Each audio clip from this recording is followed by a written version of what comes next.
request for disaster declaration. Thank you very much. Thank you. And now Congressman Chip Roy. Thank you, Governor. Thanks all of you for being here. Before I was crazy enough to run for Congress, my family and I started a tradition of coming down to Kerrville for 4th of July. And we've been coming here every summer since my kids were little. They're now 14 and 15 to see Robert Earl and whoever else was playing. And pictures have been popping up my phone, the ones that, kick on the anniversary of different shows, like a bunch of different shows over the last decade. It hits home. It really does. It hits personally for those of us for whom this is our community, our home. My family lives in Hays County, but we spend a lot of time in Kerr. And I can't say enough about the local leadership and what they've been doing in the face of this disaster. Your city manager has done an extraordinary job. Your sheriff has done an extraordinary job. I could go down the list of everybody and I'll leave somebody out. But I can't say enough about what they've done, and then I can't say enough about the governor and about NIM and about the leadership that has come from the state and from DPS and from TDEM to get this done and to do what we're in the process of still doing to react to this unfortunate circumstance. It's been professional and it's been extremely well done. And I have to say, the secretary yesterday, I reached out to her office. I think it might be 15 minutes later that I got a call from the secretary, immediately responding to requests. I talked to NIM about the need for Army Corps support and some other stuff, immediately talked to the secretary about it. The collaboration, the teamwork, local, state, and federal, I cannot overstate the extent to which everybody set aside turfs or any of those kinds of things to deliver for the people of Texas. Now, we're far from having finished the job. We're all here knowing that we still have work to do. We're still prayerful. We're still hopeful. Obviously, there's a lot here that we're dealing with, but I'm deeply appreciative for that coordination. And last point that I'll just make is, and I've said this a little bit earlier this morning, there's going to be a lot of finger pointing and a lot of second guessing and Monday morning quarterbacking. And I just want to pick up on what I think the governor said about 850 something individuals that were moved quickly in this circumstance, and in a once in a century flood where you get 12, 14 inches, where you get a 26 to 30 foot increase in water in the course of an hour and a half at 4 to 6 o'clock in the morning on a holiday. And that's what we're dealing with in these circumstances and where those camps are. There's a lot of people saying why and how, and I understand that. And I understand why parents would be asking those questions and all of the media. But where we are right now in terms of what we've done to be able to protect people, move them, get them out of the camps, and the heroic efforts of people that worked in those camps, directors of the camps, people who own the camps, who not just risked their lives, gave their lives to try to go save the lives of those kids. That's who they are as Texans. And I'm so proud of that. And I'm so proud of the work that everyone's done to do that. And now we just got to finish the job and be with the people.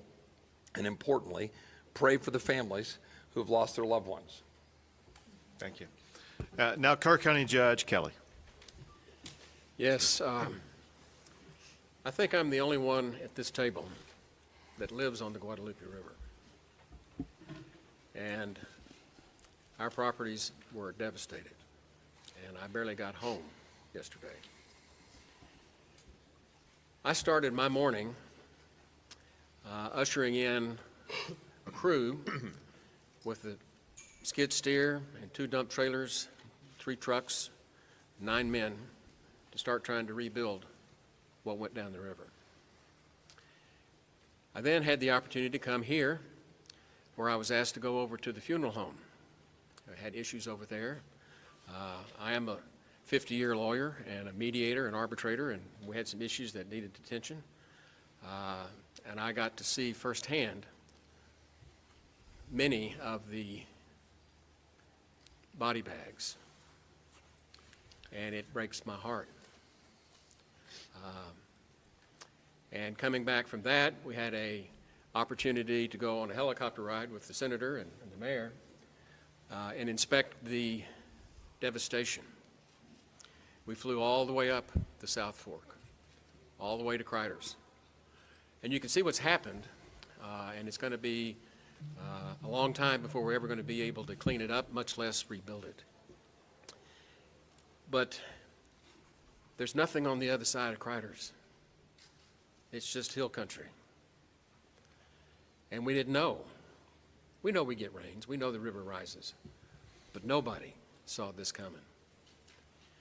And what I really have to report to you is it was a godsend to be able to get out of the helicopter, walk back into this building, and sit down with these people and cooperate, arm in arm, hand in hand, to do the best we can to work the process. The rescue has gone as well as can be expected. It's getting time now for the recovery, and that's going to be a long, toilsome task for us.